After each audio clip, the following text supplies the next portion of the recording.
Kāpēc apgūstot mūzikas vai instrumentu spēli ir nepieciešams mājas darbus pildīt regulāri un mājās patstāvīgi mācīties?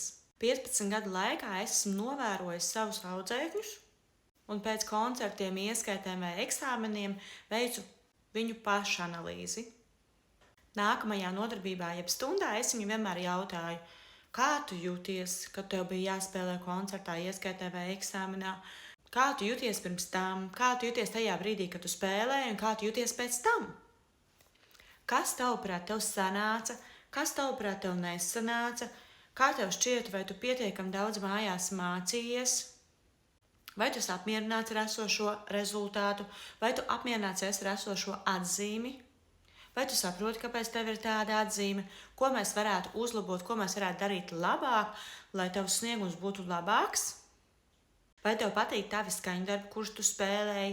Ja tev nepatīk, tad varbūt nākamreiz izvēlēsimies savādākus skaņdarbus, kas tev patīk. Bet jāsaprot arī, ka skaņdarbu dažādība radina audzēkni pie lielākas varēšanas un dažādības, ko viņš var atskaņot vai nospēlēt. Bet tātad ķersimies klāt pie maniem pētījuma rezultātiem. Un tie rāda to, ka tad, ja bērns ir laicīgi, tas ir vismaz 2 nedēļas pirms iemācījies nošu tekstu no galvas bez kļūdām un var droši un brīvi nospēlēt gan ar metronomu, gan bez metronoma, gan noteiktas vietas skaņdarbā, kuras es prasu viņam nospēlēt.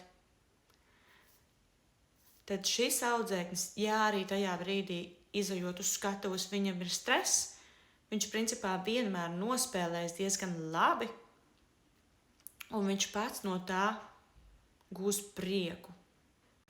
Taču tie audzēkņi, kas 2 dienas pirms vai 1 dienu pirms ieskaites eksāmena vai koncerta pēkšņi mājās sāk mācīties un sēž pie klavieriem stundu, 2, iespējams pat 3 un 4 stundas, un it kā viņiem jau šķiet, ka es iemācījos, es varu nospēlēt to, kas man ir rītdien jāspēlē, un es aiziešu un nospēlēšu, un viss būs labi. Tad, diemžēl, tajā brīdī lielākoties tieši tajās vietās, kas nesanāca vai neizdevās, tajās ir kļūdas, apstājas un tālāk netiek uz priekšu, ir milzīga spriedze un milzīgs stress.